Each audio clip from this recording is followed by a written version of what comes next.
Oh my goodness. Wow. There I am, full screen. Hi, my name's Ryan Erickson. I'm here, this little show, this place where you are, wherever you are, and whenever you are. It's called Riffing with Ryan. My wife made this lovely little shirt for me that has that on there.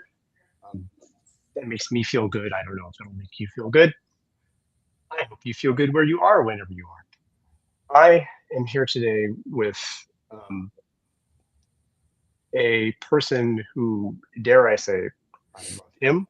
I love his work, and I love what he does for my favorite place in the world, Cincinnati, Ohio, which is where we are both here now.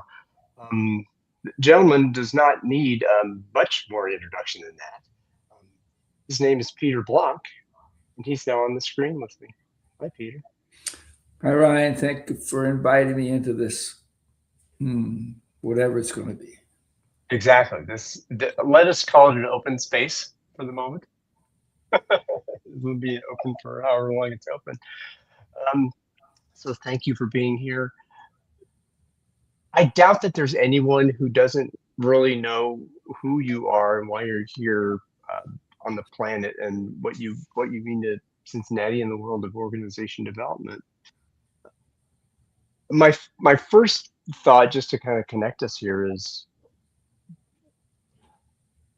what are you feeling in the moment right now in the place where you are?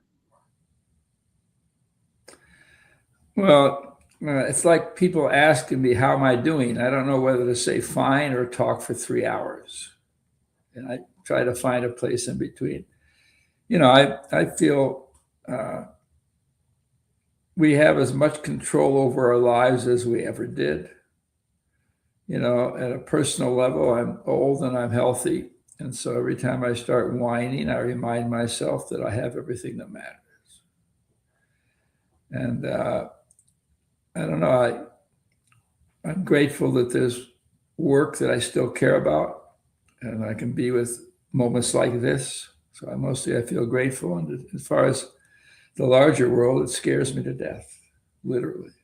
I've never been alive in a moment like this, and I do not understand it. I don't think we have a category. And here we are. And I think what we're doing is needed more than ever. And whether it works or not, too early to tell.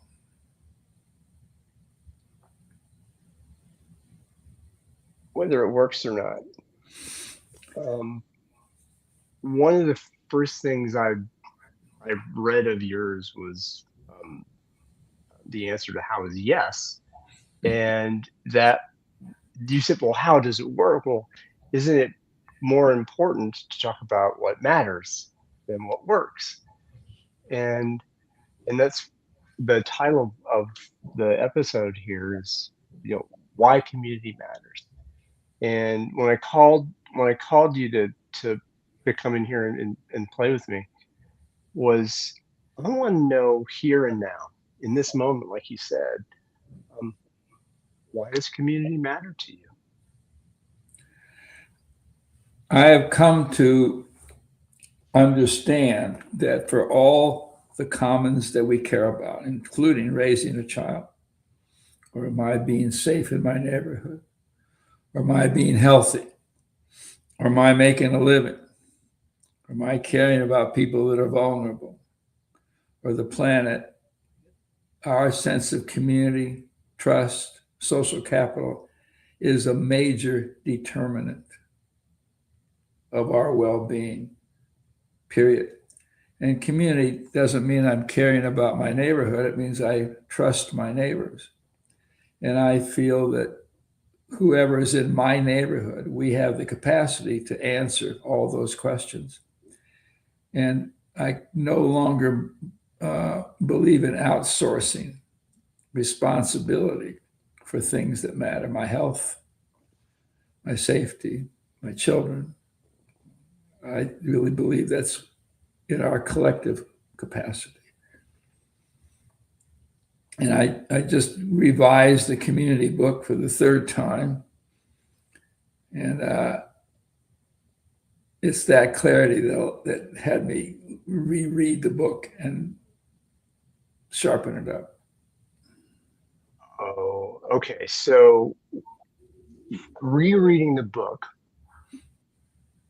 when you reread the book, what came to you? What struck you as being missing? Nothing. It was just too wordy. You know, if you don't understand what you're writing about, it takes 3 times the number of words. Now, some of it made the ideas current. Like you have to talk about a virtual world, it wasn't in there, and you have to talk about democracy's vulnerability, which wasn't in there. But mostly, it was me just making it easier. You get nervous when you reread a book, but I always find that I didn't say anything I still don't believe in. I just didn't know what I was talking about. The Sandy thing? The what? Well, the sanity thing, which I didn't quite hear you. No, I'm just saying that I didn't know what I was talking about. So now I am clear that my trust in neighbors and trying to make things better is more important than I ever realized. And so, if you whatever you want to talk about that matters, the planet, for example, uh, I can look to Cincinnati Nature Center, and they have 17,000 members, and they educate. And I know that without me and my neighbors in my neighborhood caring about the land, uh, nothing they do is going to matter, except they do a great job of educating people. Mm. But the message there is that if you come to our thousands of acres and experience the forest and the beauty and take classes, the planet will be better served. And I love what they do and who they are, but the planet will be better served when you and I decide to do something about it.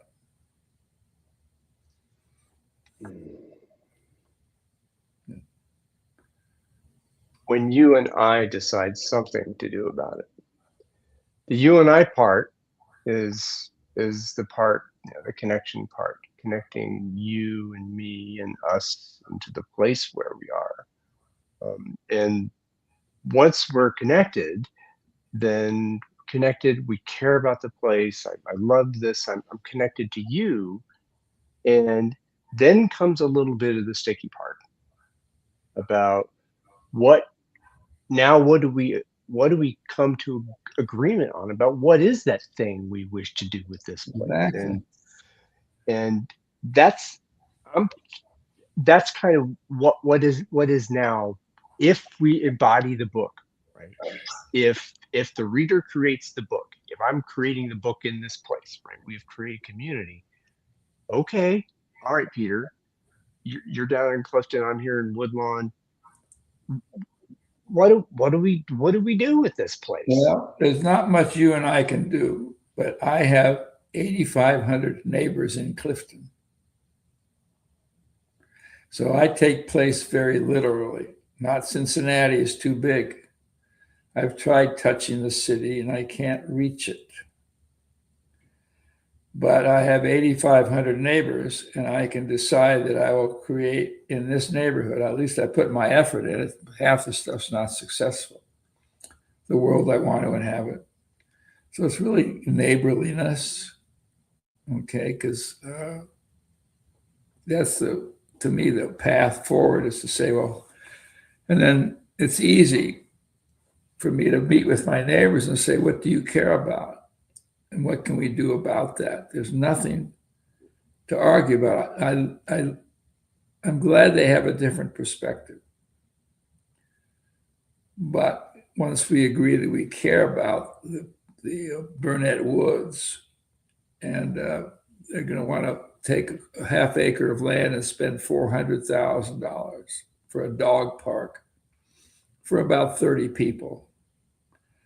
Well, let's do what we can to stop the dog park. Now, we failed. We couldn't stop it. But it was worth doing. So talking about the powers that have been placed in place, the institutions that happen, that the city councils and all this stuff that they sit on their board and they decide, oh, we have something in mind for you. And we have a dog park in mind for you. Because we, like in the city council, we love dogs. I have a dog, you have a dog. Everyone will like a dog park. So we have some money, we're gonna build the dog park.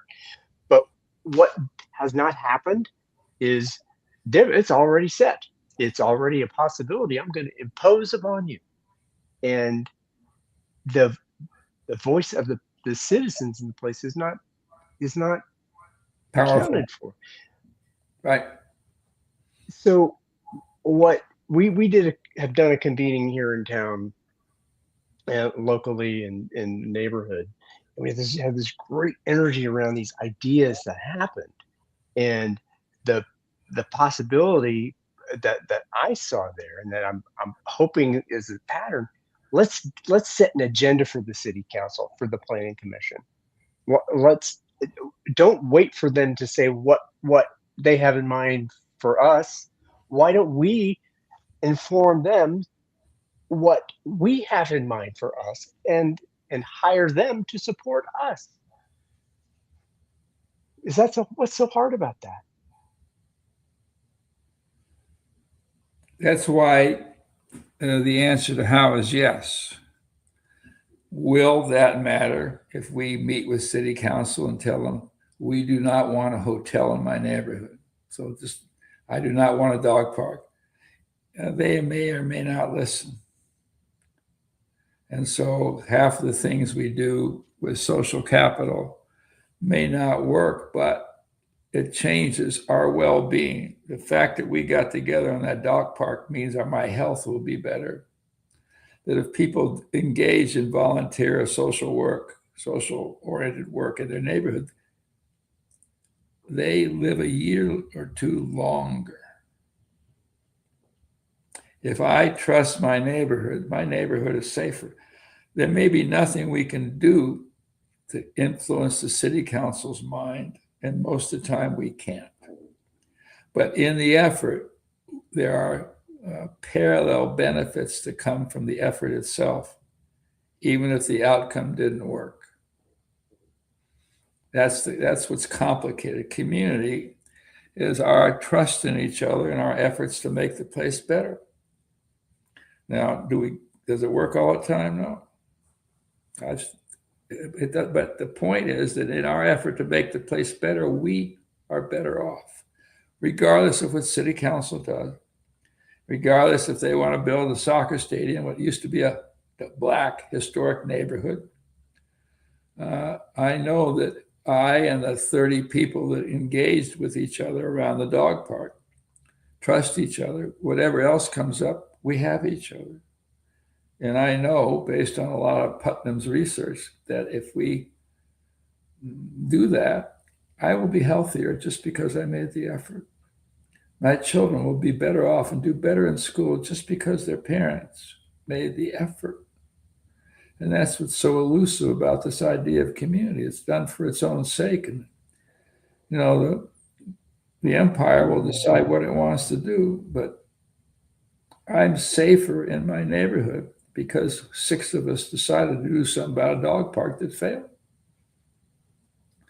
And now when I see something going on in my neighbor's house, I do something about it. Okay, 2 doors down in the freeze, the ice broke the piping.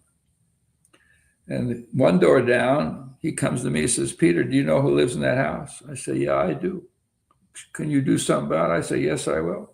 So I called Laura across the street and up the street. I said, Laura, you know Scott, who lives there. And she says, yeah, he's in Florida now. I said, could you call him and let's do something about that ice? She says, I will. And 20 minutes later, the water department came out and shut the water off because my neighbor, Scott, who owns the house, Laura, who's up the street, knew each other well enough to fix that. That's the point. Well, it didn't really matter whether you and Scott and Laura um, voted for the same man, woman in November, and it mattered that you live in that place, you care about the place, and you've spent the time to invest in each other to to make a better place, to create a better place. Well, and it happens, Laura loves clean sidewalks. So she gets out and knocks on our door and says, you mind if I clean your sidewalk? No. And you're right. Why argue about things that don't mean anything and not within our power? So I never asked Laura who she voted for. I was with somebody Saturday. The guy, we started talking, and he's, it's Ramadan now. And he went on and on about his views about immigrants and et cetera, et cetera. And I said, thank you.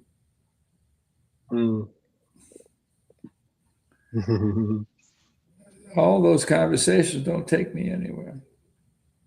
And I'm interested, but I can argue if I want, but then what's the point? Self-expression, do it. But when that piping was broken down the street, we did something about it. It took 25 minutes, including the city.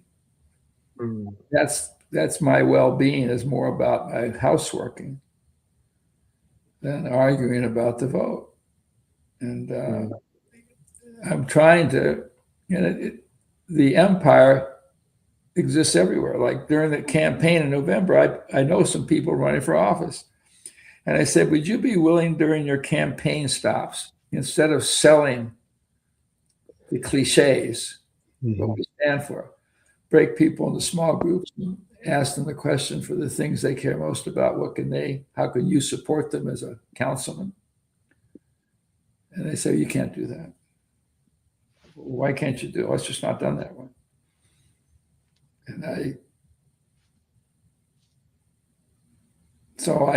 think part of it is giving our attention about things that we have some, and most things I do have some control over. I can run for office in my neighborhood, and I did. Now, I was on council for 6 years. Oh, wow. And mostly I learned to keep my mouth shut because my opinions most of the time didn't matter. But I was there, and what it gave me was an understanding of my neighborhood. I got the backstory of my neighborhood. Did we decide anything? No. We take stances, we send letters. We spend money, but not much. And so, but I feel this is my neighborhood now. And sometimes we got into arguments, or people didn't like what I did. One woman said, Peter, you wrote the book on community. You're awful. You don't believe in community. You voted against me. Okay? Okay. What do I do with that? Oh, thank you. Tell me more. Well, I didn't. I walked away before I said But there's an agency in my knowing my neighbors, even though they see the world differently than I do. And when I've said this many times, when I saw her in the grocery store, I have to decide who am I and what do I want to do. And I would go and say hi and go about my business. And I think what we're trying to do is help people feel they're agents for the place that they care most about. Does it work? I don't know. The least powerful thing I do is, I like protests. I believe in them. I join in them. But they're not very powerful. I'm waiting for the transformation of council. I'm waiting for the transformation Well, it's a tough wait. It's worth Well, doing. I feel the vote is good for damage control. But most of the, anyway, that's my. it's a lagging indicator of, oh, I didn't like what you've done in the Reds or Blues for But nary on 300 years. Who knows? And the that you mentioned the agency, right? So reclaiming your agency, not purchasing your well-being from somebody else. Somebody else has something in mind for you, and because that's convenient. That's very convenient. It's easy for me to delegate my responsibility to someone else and say, make my neighborhood safe. I'm I'm paying you with my vote to make the neighborhood safe, to educate my children, to babysit them for however long, and so they are off of my mind. And what what that tells me, that what you're talking about and what you talk about in the book, the 6 conversations, that's the first one is the invitation, and the invitation, who's on who do I invite, who's invited, who's here, who cares, and I put that invitation out. But the invitation to be with each other as a group, it's not the easiest one to accept. And the the thing that came to me when I was thinking about invitation was Shackleton's invitation you talked about. Is low pay, horrible climate, safe return doubtful. Who's with me? So that is awkward. It's inconvenient. It's why the hell would I want to do that? And this was in England. I don't know when that was, last century. He wanted to take a trip to Antarctica. Safe return doubtful. And he put it in the paper. He got 5,000 people said, I'd like to do it. And so I think that's what was stunning to me is, and I think you're using a powerful word, which is inconvenient. And I think the major obstacle to building community, to building social capital, to withdrawing it's very inconvenient. That the selling point for the consumer culture is, and it began with a convenience store. So now I didn't have to ask my neighbor to borrow sugar. I could go to a store for convenience. Mm-hmm. And so the biggest resistance people have to say, why don't we buy local? Why don't we keep the dollars circulating within my neighborhood, which has enormous social power, is it's inconvenient. They don't carry what I want. Well, maybe you could live without it. No, are you kidding? I need that tool. I need that jacket. I need that this or that. And so that it's dawning on me that the biggest obstacle to building social capital and community that has its own well-being is it's very inconvenient. Mm. And so be it. And you do it anyway. Yeah. And being healthy is extremely inconvenient. And progress is so slow I can hardly notice it. And every day I have these vitamins I'm supposed to take. And I grumble when I stuck these things in my mouth and can't swallow them. And, this is what we're inviting people into. If you care about community, have your house parties, close the street, have a festival. But day to day, we have to decide to support what's in reach with our voting with our dollars.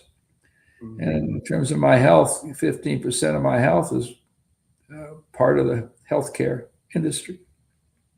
Most of it's from someplace else. It's genetic. It's blue zone care. It's involved.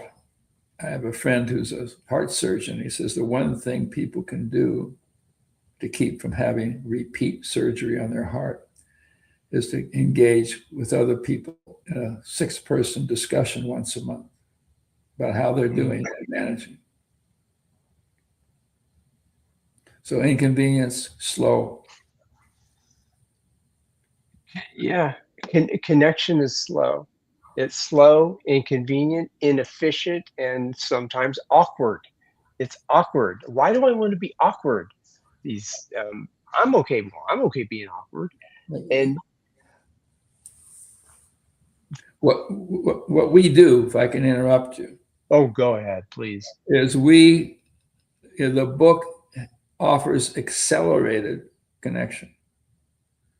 It doesn't take, if I wait to be for dinner parties and street festivals and coffees, it takes weeks, months. If I'm in a small group and ask people what's the crossroads you're at this stage of your life, I trust those people a lot after 12 minutes. And that's what we're doing here, and it's hard even to do that. But it works. A developer wanted to develop these condominiums, people angry. You can't, what are you doing? That used to be a grocery store. Those are homes. And they're mad at him. And I went to him and I said, Dave, how about if we hold a meeting and you don't wear suits and you stop telling people how much you spent to work on the plans for the thing? He said, okay. We did. So 80 people got together, small groups. When did you first start caring about this neighborhood? What's the crossroads you're at in terms of development? What concerns do you have about this development? They said, well, we want an Asian place. We want a setback from the street, and we want it no more than 52 feet high, so it reflects the neighborhood. And Dave heard that. He said, I can do those things. Thank you. In 1 hour, the anger went away. And it happened before all the decisions were made. You didn't have to wait. You didn't have to wait for someone else to convene something and depend on their authority. You were in the place. You have the convening authority to say, come here. If you care about what's happening here, we have an opportunity to create the future we wish to inhabit. Yeah. Yes. And sometimes it works. It did then. Sometimes it doesn't. But, we're so organized to argue. The post office wanted to move the post office 1 block away. And they say, could you organize a community meeting so 30 people show up? And the post office starts selling. Here's why we have to do it. It's not going to cost you anything. And I said, wait a second. I went to 30 people. I said, how many people are okay with them moving the post office? Everybody raised their hand. And I said, so you don't have to sell us anything. Tell us what you're going to do. And so it shifts the conversation from, anyway, you know what I'm saying. Yeah. It's hard to do. It's hard to, sometimes you get people together and they don't want it. The answer is no. But even in the getting together, even when there's a neighborhood event, let's say we're going to have an event at the park, the people who plan that event, our lives are changed. And so that's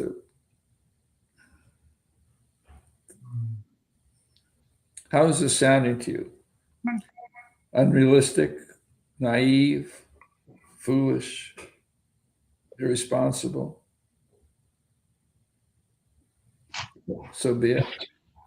Yeah, we'll do it anyway. You do it because you're trying to shift the narrative about who's in charge.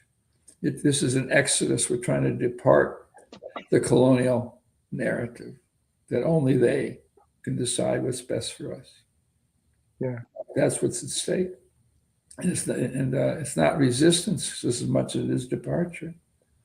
And that energy to go into the wilderness, right? We talked that that empire in the wilderness, and Exodus. that's it's Exodus, right? So and this comes through Walter Brueggemann's work. This is the prophetic imagination, and that the two parts of that are you do critique the empire. Yes, say the empire that that's not that's not the way. It's BS, whatever. But then there's the other part that I think it's left out is the hope, is the energizing hope. The prophetic vision is about the energization of hope. And okay, there's hope, and you what about the six conversations are this way? It is the tool to allow that hope to happen. I'm going to declare what is the future I wish to inhabit. You and I wish to inhabit in the wilderness together, because being in the wilderness is not easy. This safe return doubtful. Um, but I'm going to, well, let's name the possibility. Let's enter the possibility, inhabit that, uh, take ownership for what we have part of that, um, and have a conversation about this descent. What am I doing? Did I really mean that when I Ryan, wanted to Ryan, you mean? understand this better than I do. I should be interviewing you. Can we reverse roles here? Well, so here's, well, sure, why not? I'll do it. Like Al Jarreau would say, "We're in this love together." It's, I mean, it's about love, isn't it? Well, yeah, but the part of the narrative is that it's up to me. So if I go to church, they uh, urge me to realize that God has my side. Uh, my, but they also might say is that also the people sitting next to you, if I have you have your interests at heart, and you can be held by them also. And so we're trying to shift the focus from what I like the message. I believe in working on myself. I believe that I have the choice about what kind of life, what kind of health, what kind of being I want to be. But what we're doing with the community conversation, the social capital, is saying that we need to look laterally in addition to looking inwardly. Now, the dominant narrative wants me to look up and say council, president, Congress, elected officials, corporations, wake up, save the planet, restore democracy. You do it. Well, that's useful, but it's not enough. I need to look at you. I need to look in your eyes, Ryan, and say whatever I'm looking for, I'll find it in some form or another with the people that care about a place. And something shifts in my well-being, our well-being, when we have that attitude, even if we don't get what we want. Mm-hmm. With the dog park, they have a hearing. And there's about 50 people, get 2 minutes each. You sign up. And it dawned on me, everybody there was against the dog park. And I asked the question, I said, where are the people in favor of the dog park? Well, they didn't have to come to a hearing because they had dinner with the park commission. The world, but it was worth showing up because, people I knew were in the room, and there's something useful about citizens, even if what they do is futile. And then, like I said before, the outcomes are enormous. Now, they have something now called social prescribing. And so in England, the healthcare realizes that doctors prescribing medicine to citizens is only part of their function. And now they talk to the citizen, talk to their patients, and say, what do you like to do? And they write a prescription for what groups they should volunteer to support.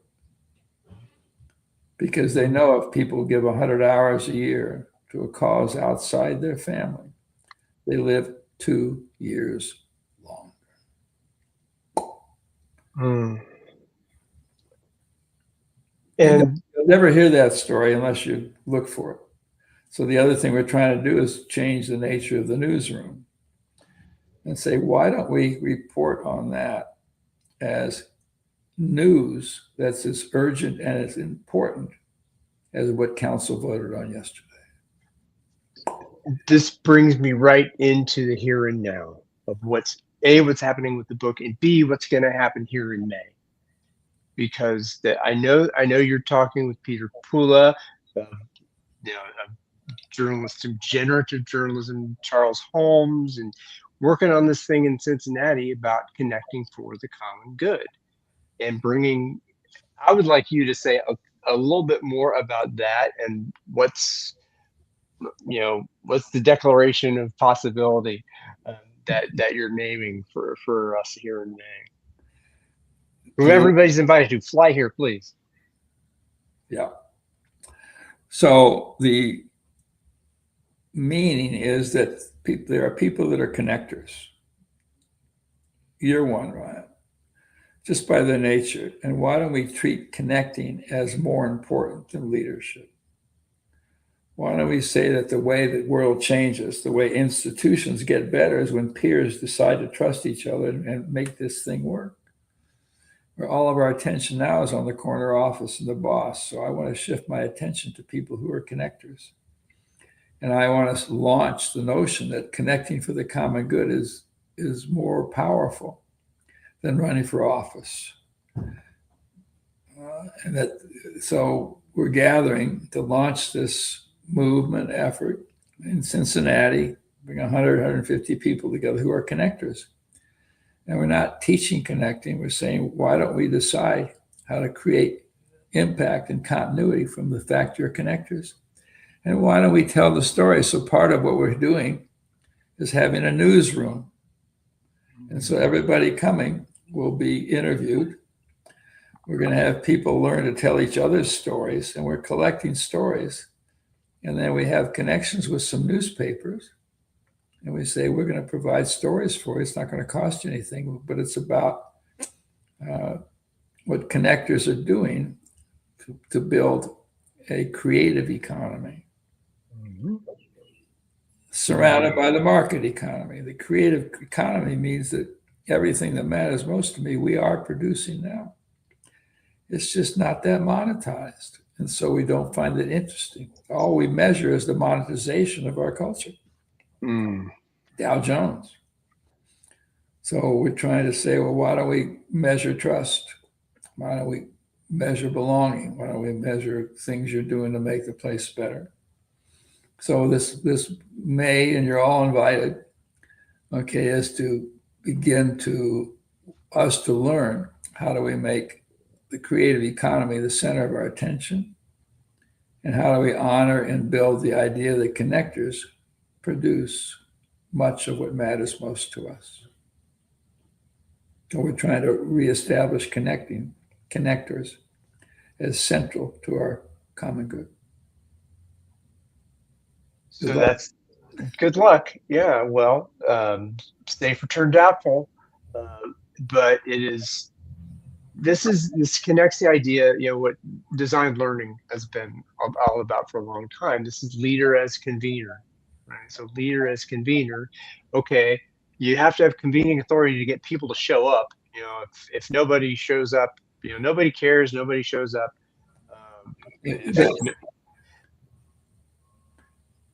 Somebody always shows up. Right. 3 people show up. Well, enough. And okay, so we are here, and okay, let's reclaim control of our collective well-being here. Let's write a new story. Let's figure out, there's a how in here somewhere.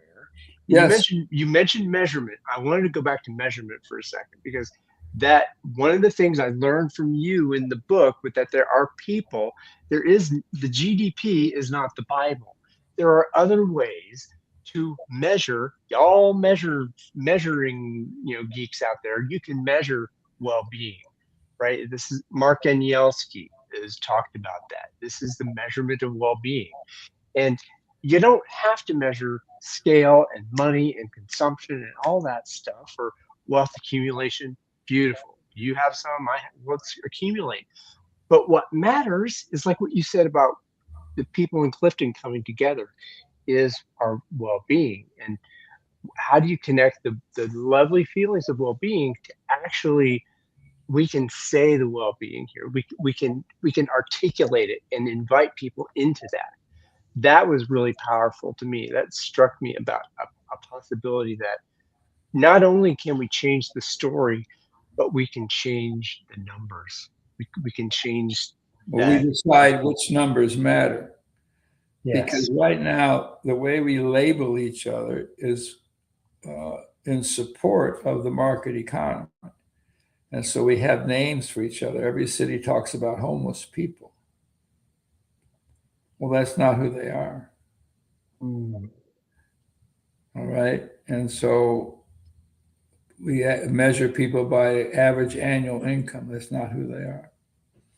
We call neighborhoods, poor, poverty. It's not who they are.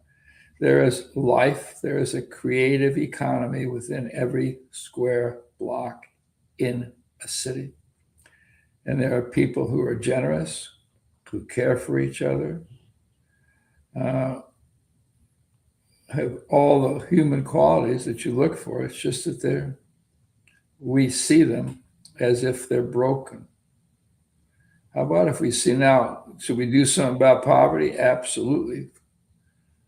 But let's stop calling it poverty. There was a time when being poor was honorable. You're called a peasant. So what? And so, with the help of friends, Darren Peterson, we call people socially and economically isolated. If I call them isolated, I know what to do is get them connect, invite them in. If I call them poor, I create a war on poverty, which didn't work. Does it help? Yes. Does it work?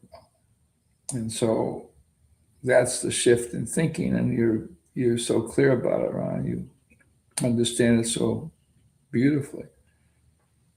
And but let's change the measures that have to do with who people really are. We started a center for urban youth. Nobody knows what to do with them, 14 to 24-year-old. We said, what do you love to do? They said, hip hop. And so we didn't ask them how many years of schooling they had. Have they been to jail? Are they part of the street culture? Where are you sleeping tonight? We said, there's a class at 4 o'clock this afternoon. You learn how to engineer. Please come. And, it's not easy. Sometimes they came in an uncomfortable way. It doesn't matter. What we're doing is reconstructing the narrative about who they are. And what turns out, the thing I can't let go of is we asked them, how many adults have your well-being in mind? And most of them said 1. And after 6 months, if you asked them how many adults have the answer was 5, 6. And as soon as it got to 4, they went back to school. You're so many things you're speaking to here that I wanted to bring up. But I'll remember. But we have a couple comments in here. There are some folks who wanted to participate in our conversation. I'm going to bring Tom Bohens in here. If you want to take a moment to read Tom's comment, and there's a couple others here. We got Ben next. We'll put Ben's comment up here. Well, beautiful. Thank you, Tom. Do we have to change the name of what we call people? And I don't know. I didn't read the whole, I just read half of it. But to ask bosses and executives do that, but it's not at the core of things because it's still treating bosses and executives as if we call them what matters. Now, what's interesting to me is that many organizations are trying to shift the narrative. I was talking to a group in Pennsylvania that does senior housing, and they said, we want distributive leadership. Mm. And we're teams, peers, everybody impacts the people we're trying to serve.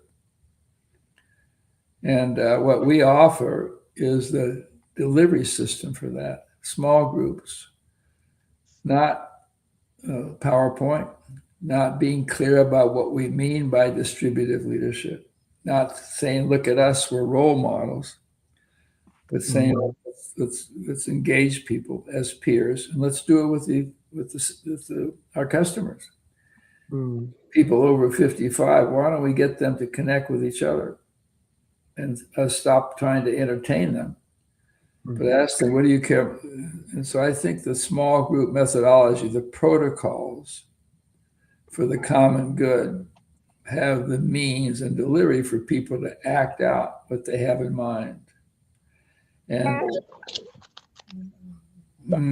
so I guess this is very, and Ben, I will get to you next. I promise. You're a dear friend. Can I take a break?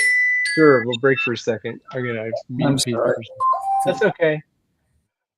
So Peter did tell me he was going to have a phone call here. So this is again the opportunity to say, come to Cincinnati.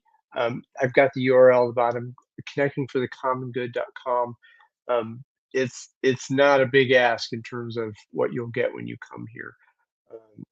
$500 just to be here, be with Peter, 100 other folks who are going to be connecting for the common good, and it's going to be fantastic. Oh no, I don't want Peter.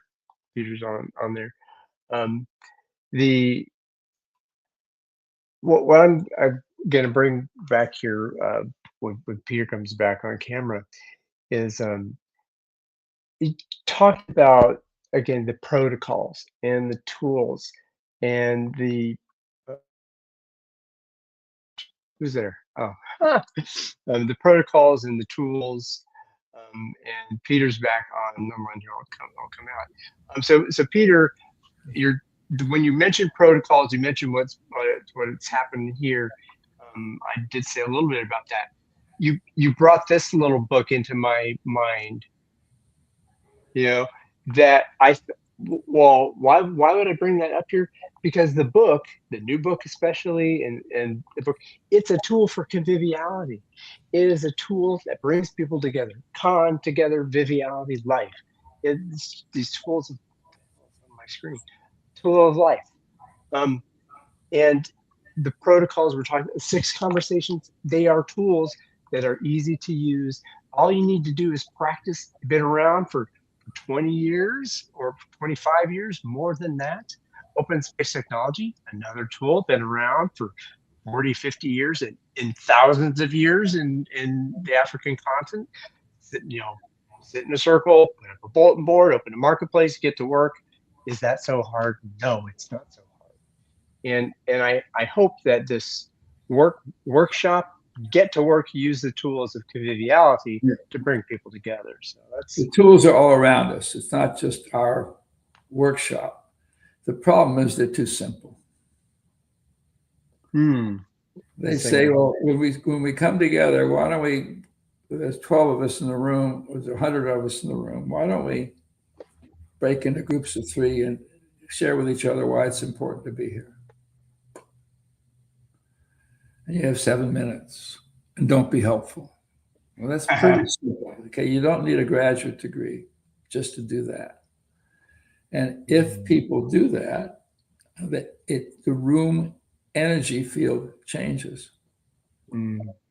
Sometimes I'll ask people, how valuable do you expect this gathering to be? I don't care what they say. I was sent here. I don't want to be here. As soon as you ask that question, you've renegotiated the social contract as to who is producing this experience. One question, groups of 3, 8 minutes. It's that simple. And when they come back, you say, what struck you? Now, do people want to do that? No, I didn't come for that. I came to get something done. I came to leave with a list of action steps. I came to see what you guys are going to do about this. I know that's what you came for. Comma, pause. Now break into groups of 3, because I know if they break into groups of 3, the energy field in that room will shift. And I'd never ask people, what do you expect from this? Because I'm treating them as a consumer. And so it's so simple and so inconvenient, radical. But that's what we can do. And if they say, I didn't come for that, I know you didn't. Please do it. And I said many times, when I was on neighborhood council, I'd say, can't we start by having citizens talk to each other about when they first started caring about Clifton? Could we just join them? It would take us 9 minutes. And I failed. They would never be willing to do that. Instead, they talk with a police report, which tells us the world is dangerous and we need to find out how we're doing. And so none of this it's hard to do. And so what? So what? Low pay, poor climate, safe returned out. I love the way you keep it safe returned out. It's true about my life. That's why babies cry when they come. They know what they're getting into. Yeah. But you can't ask the baby, well, baby, what kind of experience do you plan to have today in your life? What kind you can't you can't allow them to cry. Yeah. Well, I'm going to bring a couple of questions here. Some Thanks. folks I love the have question. been so patient here. Dear friend, both hello, of ours, Ben. Ben Roberts. Hello, Ben. How do we measure trust enough? Is real belonging is tricky. Asking people not who they trust seems fraud or distrust. One answer come up is a measure appreciations. Here's an example, weaving for change. But as a measurement device, and Ben is one of my heroes, so thank you for being here, Ben, is to ask people to what extent you feel you trust people in your neighborhood. I don't want them to name names, but I can say, how trusting environment are you living in? How many of the names of children on your block do you know their names? Okay. To what extent do you join with people to keep the neighborhood clean? To what extent do you feel? And then you can ask them about, how do you feel about leadership? How do you feel about? But you ask them relational questions without naming names. And we've done it where we have citizens ask the questions. And even in the measuring of it, something shifts in their thinking about where they are. We asked a simple question, if you needed $200, who would you go? Is there somebody here you could go to ask for it? And you don't have to name them, just yes. And so, it is tricky. And the weaving that Ben mentions, the Aspen Institute, and all of these are powerful. The other message we're trying to deliver in our methodology is that you don't have to be a hero to be a citizen. You don't have to be a hero to be an agent in creating those things that matter to you. And you said earlier that the reader creates the book. I've raised a bunch of children. I don't know who raised who. I thought I had something in mind for my children. I wish I'd just find out who the hell they are. Well, they created you, right? You created each other. You certainly occupied my brain for a long period of time. Wonderful. A few more here. I've got several really getting live here. Jeanette bringing in a lovely question. Oh, Jeanette, yes. And thank you, Jeanette. Connecting is more important. It is. Now, I like the idea of running for office, but don't get elected. So I'm working with the guy here in Cincinnati who's been in the public domain. He understands what we're doing.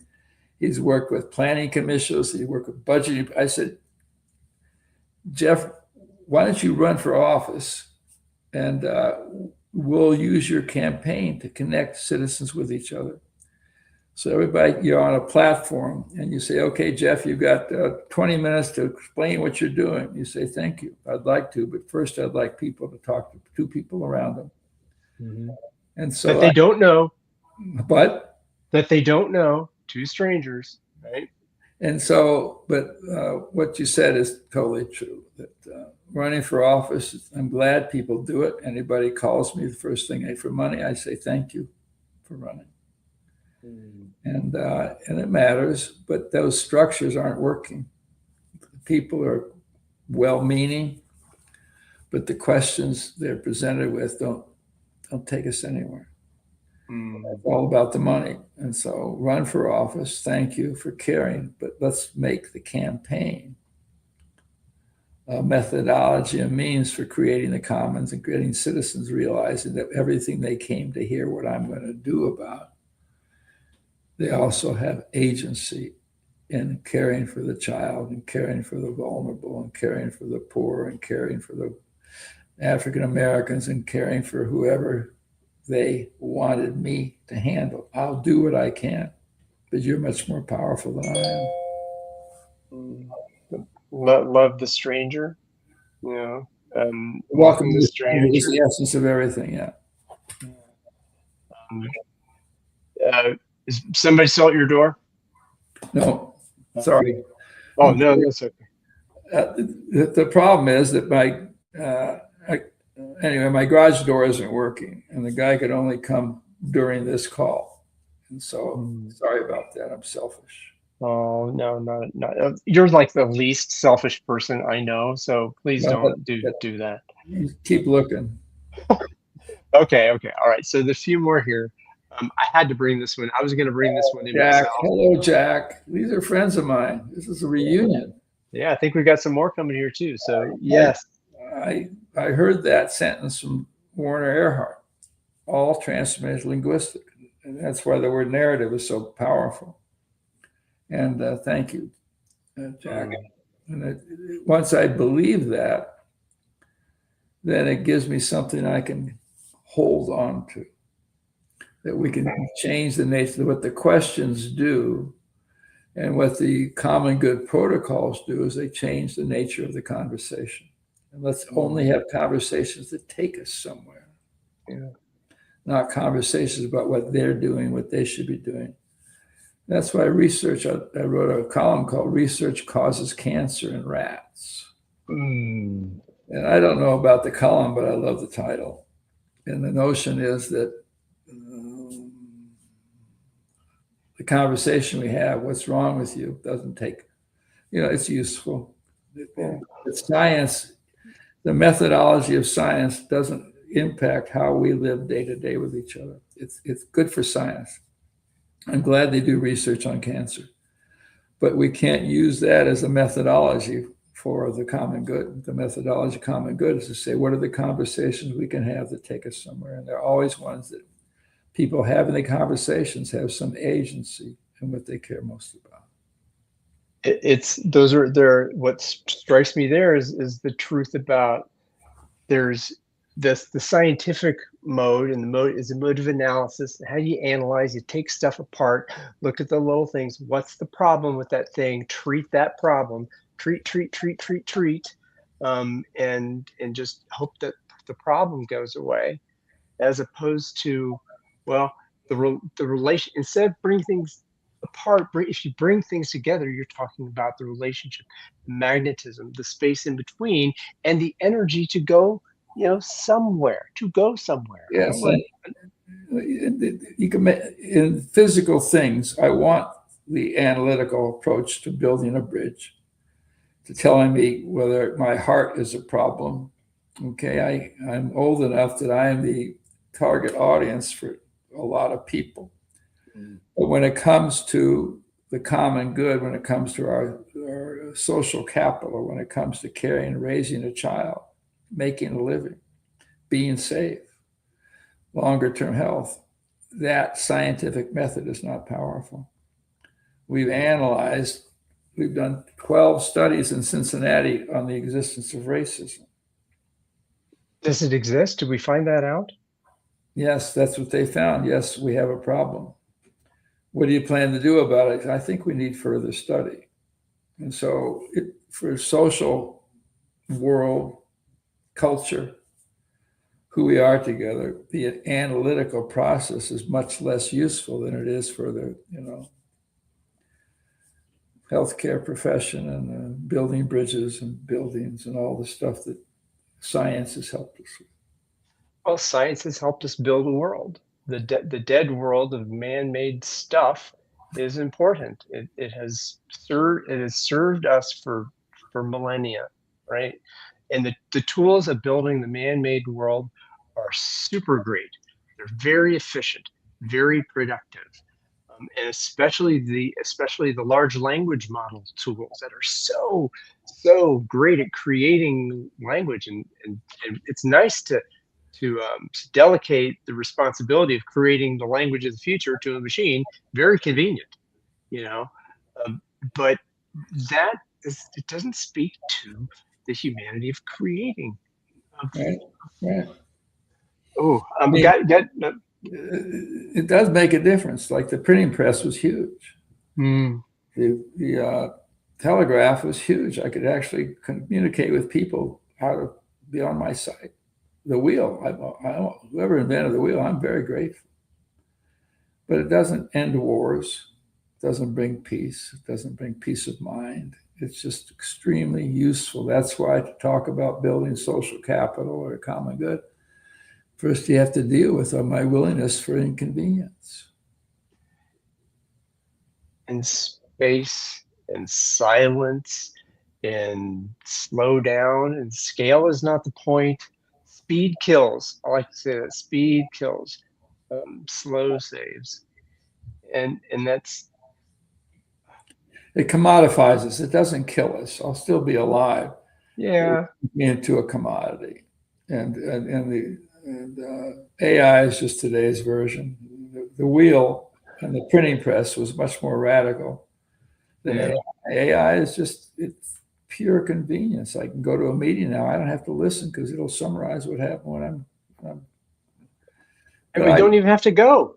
but it's all what we're talking about is how do we be together that we're not commodified. We're not objects, we're subjects, not objects. And our language acts as if I'm creating. Now, can I achieve the things I thought I could? Doesn't matter. Okay. The fact we made the effort together and learn to trust each other quickly, focus on things that matter. And we have the means to do that. Everybody on this call is a connector. Yes. People who don't believe in connection don't show up for silliness like this. Folly. It would be folly. The point is that how do we bring the connecting skills like Jack and Ben into unusual places? I always felt the invitations from unexpected places were so special. I've said yes to everything. Weird. CIA hired me once. I went. And so now our check is to bring these connecting protocols, networks, all the things that people on this call are giving their lives to, and realize that what we're doing is more important than we imagined. Yeah, we don't the technology and those tools of technology will develop. They'll develop pretty fast on their own. But what we are sitting here now, we're talking about the social technologies that have been neglected for a long time that are continuing to be defunded. So depending on the folks to fund those things is not going to happen. Besides, we are Paleolithic humans living in medieval institutions with godlike technology, right? So we got to do that evolutionary advancement with the social tools that we have. That's a beautiful sentence. Wait. That sentence is beautiful. You said we're paleontological? Well, I'm borrowing it from a guy named No, I Tristan don't care. Harris. I love that. It, Now, it, we're it's not living in medieval institutions. We're living in enlightened institutions. So when oh, we well, read about the Enlightenment period, I well, think, therefore I am, which is really, we're organized for that. And I think what we're talking about is something beyond that. yeah. I also blame Descartes for a lot of this mess that we're in. I think, therefore I am. We have conversations, therefore we are. And it has we have built these it's we have Paleolithic brains, medieval institutions, and godlike technology. How's that going to work out? And It's the going great. fan flippin' tastic, you know. Catherine Carroll has a comment here. I want to bring Catherine in. I don't know if you know. Please. Wow. That's beautiful. A beautiful network support through my advocacy. I'm proud to be part of it. Exactly. And so, Catherine, you're reporting on your own transformation, and a lot of people with children with disabled. There's a book done on that asks them, aside from people that serve you, aside from other disabled people, how many friends do you have? And the answer is very, very few. And so people like Catherine are realizing that her daughter's not defined by her abilities. She's defined by her humanity. And so she's created a support network of people that she'll know she's loved and is valuable. And it's so powerful. Thank you so much. And that's a story. I don't know if Catherine knows of Tim Vogt here, Starfire in Cincinnati, wrote this beautiful book. Again, one of those books that changed my life too. It's called Who's in Your Life. It's not the 8 people who are your family who are betrothed by that. It's not the 20 people who are your paid caregivers or the 60 people who are identified and named as disabled people. It's the 2 people you have in your life who Yeah, care about you as a human being just because you're a human being. yeah, but there's nothing. The people who support you are beautiful people. Well, But sure. what Tim did was he said, well, instead of funding more workshops to help people, we'll, if you're a family and you get together with 2 neighbors to make the place better, we'll fund that. And so he treated connecting to the neighbors, connecting and being useful as important as the workshop historically they've been doing. And just that thought, it's not to take anything away from the loving, caretaking professionals and support people. It's just saying that and that's what Catherine is saying, that it's the people around her daughter that are extremely powerful in healing and dealing with the fact that she's not defined by her disability. It's not all she is. She's a beautiful human being because she is a human being.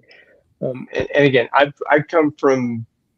There's a story here that came up out of David Cayley wrote this book, The Rivers North of the Future, about Ivan Illich, and it tells the story of the Good Samaritan, which I had not really heard about as that much, but the Illich twists it a little bit, and he says the corruption of the best is the worst, and that meaning that the best is the Good Samaritan seeing in the wounded Jew, just seeing God as seeing the incarnation of the Almighty in that person.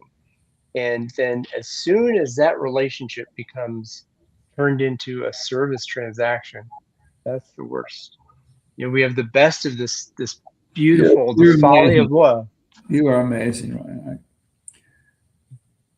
But it just, oh, these stories are out there, and they're there to touch us, and they are inspiring to me. You are inspiring to me, and I hope that the new book will inspire many to purchase it and accumulate much wealth in the coffers of a person who cares about the common good. That's you and all of you out there. Um, buy the book, please. Buy the book. Well, Yes. I would say, listen to Ryan what he has to say.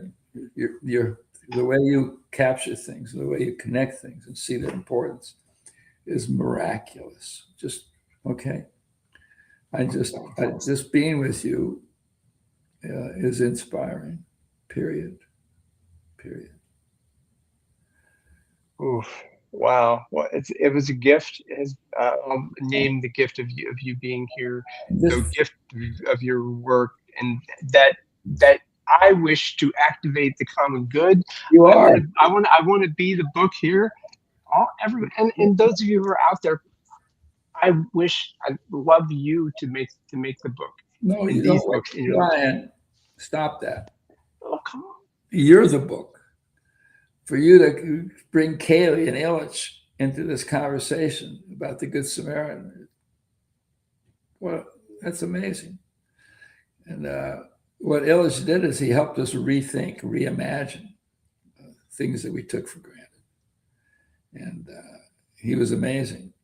He was a Catholic priest, and in Cuernavaca, when Catholic do-gooders wanted to go to Latin America, they had to go through Cuernavaca, and his job was to discourage them.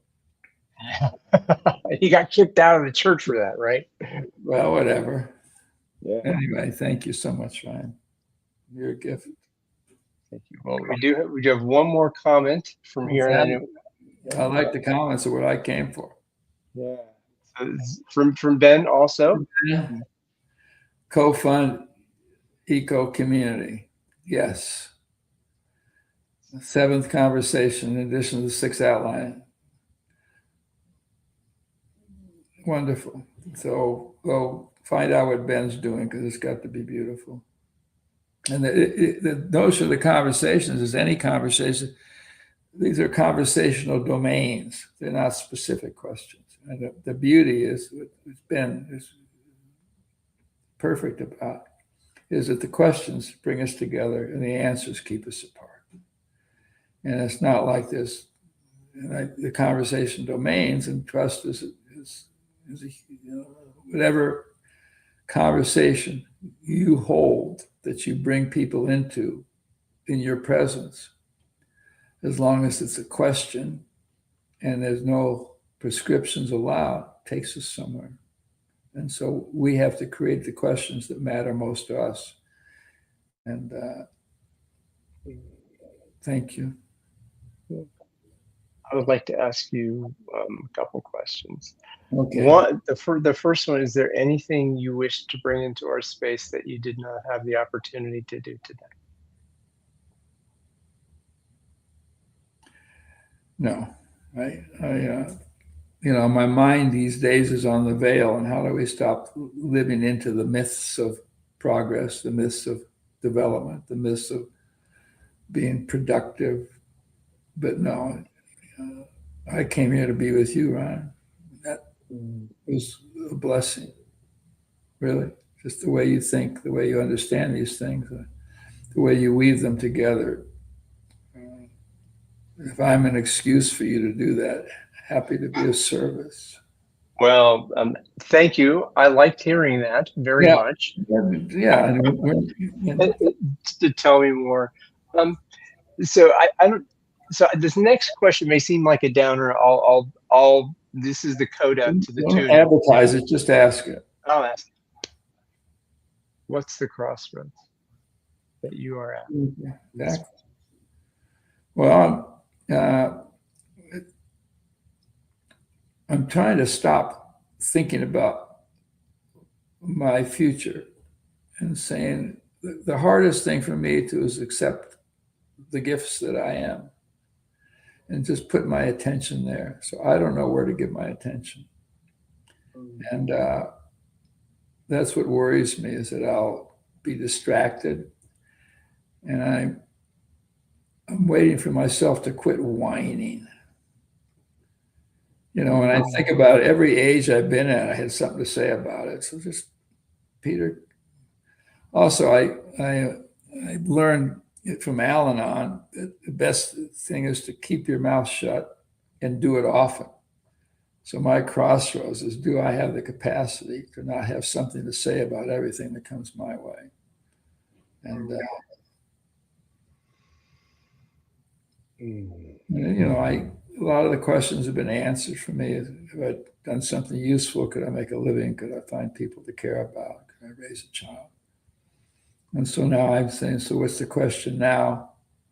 For a while, I always felt that I was given life and given an invoice, that I had to pay back the privilege of being born. And now I feel I've invoices paid. I just wish I could believe that. And that's what I struggle with. Have I done enough? Am I enough? And mostly my life, the answer has been no. And so I'm wondering, what will it take for me to say enough and then just show up like and be with people like you?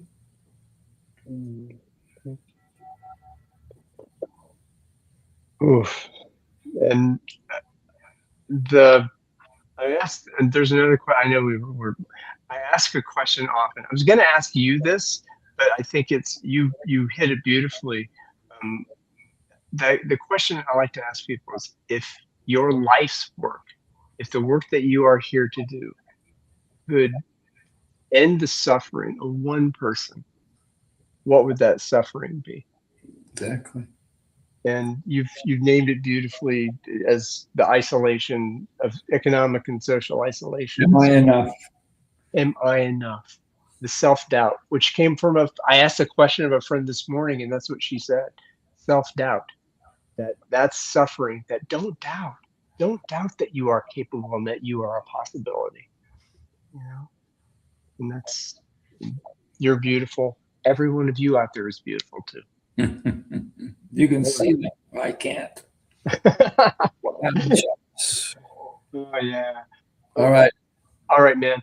Well, I get to hold you in the background for a minute or two after this. Thank you to every one of you out there who has engaged in the comments and who has shared your spirit with us in the now. Thank you for the precious gift of your time and attention. And Peter, you're beautiful. I hope, my hope that you will come back here and we'll be able to jam again. Only if you ask me. Well, there you go. See you later, everybody. See you soon. End of stream.